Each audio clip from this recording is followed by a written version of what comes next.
बिस्मिल्लाहिर्रहमानिर्रहीम। अस्सलाम वालेकुम स्टूडेंट्स। अब हम थर्ड चैप्टर में पढ़ने जा रहे हैं पीरियोडिसिटी ऑफ द प्रॉपर्टीज़। इससे पहले हमने पीरियोडिक टेबल को डिस्कस किया और इसकी सारे फीचर्स को डिस्कस किए है। सबसे पहले तो पीरियोडिसिटी का मतलब क्या है? पीरियोडिसिटी का मतलब है regular repetition of the properties of the elements in a periodic table. यानी एक पीरियोडिक टेबल में किसी भी प्रॉपर्टी का रेगुलर इंटरवल के बाद रिपीट होना और वो प्रॉपर्टी किस तरह से चेंज हो रही है along the group and along the period. ठीक है जी, इसको कहते हैं पीरियोडिसिटी। अब प्रॉपर्टीज हम कौन कौन सी स्टडी करेंगे इस टॉपिक में, उनकी लिस्ट ही कुछ इस तरह से है। सबसे पहले हम डिस्कस करेंगे एटॉमिक साइज के बारे में। एटॉमिक साइज का मतलब ये है कि एटम का साइज ग्रुप में किस तरह से वेरी कर रहा है और पीरियड में किस तरह से वेरी कर रहा है, मतलब इंक्रीज हो रहा है या डिक्रीज हो रहा है। ये इसके ट्रेंड्स होंगे, क्योंकि या तो एटॉमिक साइज इंक्रीज होगा एटम का साइज या डिक्रीज होगा। तो किस तरह से वो किधर इंक्रीज हो रहा है, अगर इंक्रीज हो रहा है तो क्यों इंक्रीज हो रहा है। सपोज ग्रुप में साइज डिक्रीज हो रहा है एटम का, तो ये क्यों डिक्रीज हो रहा है, ये सारी रीजन हम इसमें डिस्कस करेंगे। सेकेंड प्रॉपर्टी जो हम डिस्कस करेंगे वो है जी शील्डिंग इफेक्ट। उसके बेसिस तरह से ट्रेंड पढ़ेंगे कि शील्डिंग इफेक्ट होता क्या है और वो किस तरह से ग्रुप में इंक्रीज हो रहा है या डिक्रीज हो रहा है या पीरियड में उसका क्या सिस्टम है। थर्ड प्रॉपर्टी जो हम जिसकी पीरियोडिसिटी डिस्कस करेंगे वो है जी आयनाइजेशन एनर्जी, कि आयनाइजेशन एनर्जी क्या है और वो किस लिहाज से along the period and down the group change हो रही है। फोर्थ प्रॉपर्टी जो हम डिस्कस करेंगे दैट इज इलेक्ट्रॉन अफिनिटी। ठीक है जी, कि व्हाट इज इलेक्ट्रॉन अफिनिटी और किस तरह से इलेक्ट्रॉन अफिनिटी जो है वो इंक्रीज हो रही है और डिक्रीज हो रही है, ठीक, along the period and the down the group.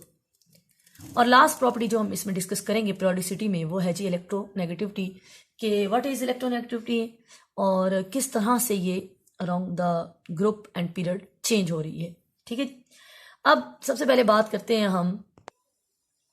अब हम सबसे पहले जो डिस्कस करेंगे प्रॉपर्टी वो है जी एटॉमिक साइज, यानी एटम का साइज। स्टूडेंट्स, आप जानते हैं कि एटम इतना छोटा है कि we can pack almost 4 billion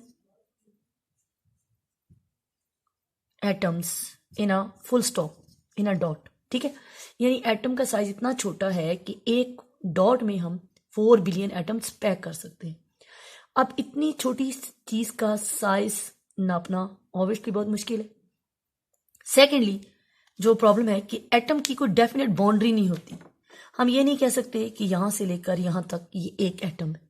ठीक है, तो इसलिए इन दोनों इश्यूज की वजह से हमने जो मेथड यहां पे यूज किया है एटॉमिक साइज मेजर करने का वो है जी एटॉमिक रेडियस। हम ये अज्यूम करेंगे कि एटम्स का जो शेप है वो स्फीयर होती है, यानी एटम गोल होते हैं। तो सपोज जब दो एटम एक दूसरे के करीब आते हैं सपोज और बॉन्ड बनाते हैं इस तरह से, तो हम उनके इंटर न्यूक्लियस डिस्टेंस, यानी दोनों एटम के ये न्यूक्लियस एक का ये दूसरे का, तो यहाँ पर इंटर न्यूक्लियस डिस्टेंस हम मेजर कर लेंगे, that will be the 2r।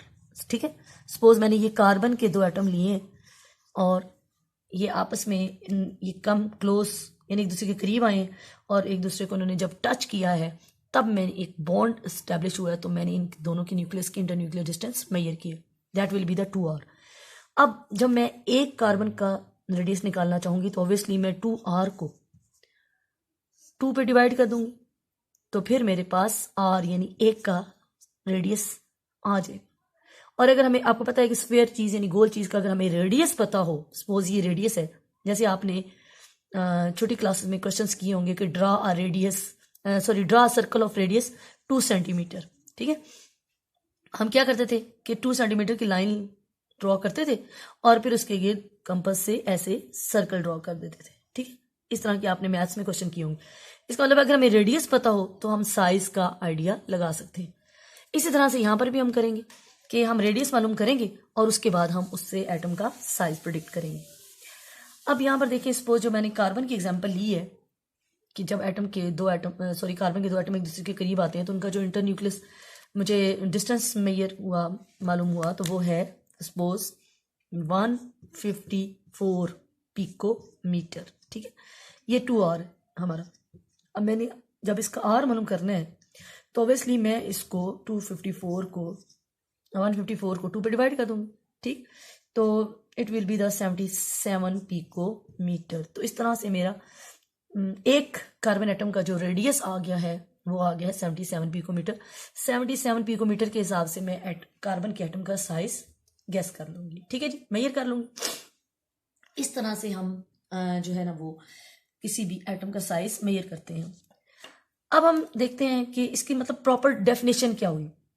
Atomic radius, atomic size हम किससे मेजर करेंगे? Atomic radius. ठीक है, हम इनडायरेक्टली तो रेडियस मालूम करेंगे ना, atomic radius. This is the atomic radius जो हमने अभी मेजर किया। What is this? Atomic radius को हम कैसे डिफाइन कर रहे हैं? हम डिफाइन कर रहे हैं कि it is half of the distance between the nuclei of 2 bonded atom. ठीक है, it is half of the distance of the nuclei of 2 bonded atoms. और एग्जांपल हमने दे दी कार्बन की, और कार्बन का रेडियस आ गया 77 picometer. This is a unit, picometer. इसका मतलब है ये एटम का साइज जो है हुआ, क्योंकि यही रेडियस से ही हमने साइज मेजर किया। अब हम बात करते हैं यहां पर ट्रेंड की। ठीक है, ट्रेंड्स का मतलब होता है कि how this atomic size will change. ठीक है, अब हम ट्रेंड्स पढ़ेंगे। ट्रेंड्स हमेशा हम अलोंग द पीरियड भी पढ़ते हैं और अलोंग द ग्रुप भी पढ़ते हैं। ठीक है, डाउन द ग्रुप भी पढ़ते हैं। तो दो तरह के ट्रेंड्स का मतलब कहेंगे किस तरह से वेरी करते हैं। एक तो हम पढ़ेंगे नंबर 1 हेडिंग, हम नोट्स भी आपको प्रोवाइडेड है, डाउन द ग्रुप। नीचे ग्रुप में जो हमारे वर्टिकल कॉलम था उसमें किस तरह से एटॉमिक साइज इंक्रीज हो रहा है। और दूसरा अलोंग द पीरियड। ठीक है, ये आपको बेटा जी ब्लूमिंग स्कॉलर एकेडमी से इसके नोट्स भी मिल जाएंगे। ठीक है, वहां से आप कंसल्ट करें इसको अलग से। और यहाँ पर जो हम डिस्कस करेंगे कि अब दोनों तरफ यानी कि ग्रुप में और पीरियड में, सॉरी अलोंग द, मैंने ग्रुप लिख दिया है, यहाँ पे पीरियड आना था ना। लेकिन क्लास में होते तो सारे बच्चे पीछे से बोल रहे होते कि टीचर ये मिस्टेक कर दिया आपने। लेकिन यहाँ पे अब ये फायदा है कि बच्चे बोल तो सकते हैं लेकिन हम सुन नहीं सकते। एनीहाउ अब मैंने इसको पीरियड कर दिया। ठीक है, तो अब हम ट्रेंड पढ़ते हैं कि किस तरह से ये एटॉमिक साइज जो है वो चेंज होगा। ठीक है, ये स्टूडेंट्स देखिए आपके सामने पीरियोडिक टेबल है। ठीक है, सर थोड़ा फोकस करना है आपने। सबसे पहले हम कौन सी प्रॉपर्टी की बात करें? हम बात करें एटॉमिक साइज की। ठीक है, ये हम एटॉमिक साइज की बात कर रहे हैं कि किस तरह से एटम का साइज। ठीक है, अब आप अच्छी तरह से इसको देखें। ये एटम का साइज ग्रुप में क्या हो रहा है, इंक्रीज हो रहा है या डिक्रीज हो रहा है, ये पढ़ेंगे। और पीरियड में क्या हो रहा है, इंक्रीज हो रहा है या डिक्रीज हो रहा है। पहले हमने उधर ग्रुप की हेडिंग दी है तो ग्रुप की बात कर लेते हैं। देखिए स्टूडेंट्स, जब हम ग्रुप में ऊपर से नीचे आते हैं, जरा गौर करें। हाइड्रोजन का एटॉमिक नंबर 1, लिथियम का एटॉमिक नंबर 3, सोडियम का atomic number 11। Number of electrons increase हो रहे हैं लेकिन सिस्टमैटिक नहीं हो रहे। ठीक है, एक बात देखें ना, पहले के बाद 2 इलेक्ट्रॉन और ऐड हुए हैं, 3 हो गए हैं। लेकिन 3 के बाद अब यहाँ पे देखें ऑलमोस्ट कितने इलेक्ट्रॉन हुए? 9। ठीक है, 9 भी नहीं, 8 है पहले, तो फिर 9, 10, 11, हाँ जी 8 इलेक्ट्रॉन और ऐड हुए। ठीक, तो इस तरह से ये जो आगे देखें तो 19 में फिर जाहिर सी बात है इस तरह से इंक्रीमेंट हो रहा है। तो ये हमारा कोई सिस्टमैटिक इंक्रीमेंट नहीं हो रहा एटॉमिक नंबर्स में। एक बात, सीक्वेंस नहीं है कोई।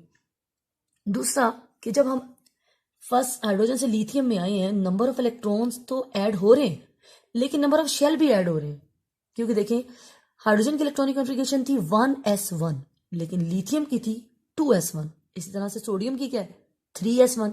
इसका मतलब है जैसे जैसे हम पोटाशियम में आ रहे हैं तो पोटाशियम की है 4s1। ऊपर से नीचे आ रहे हैं, नंबर ऑफ इलेक्ट्रॉन्स तो ऐड हो रहे हैं लेकिन नंबर ऑफ शेल्स भी ऐड हो रहे हैं।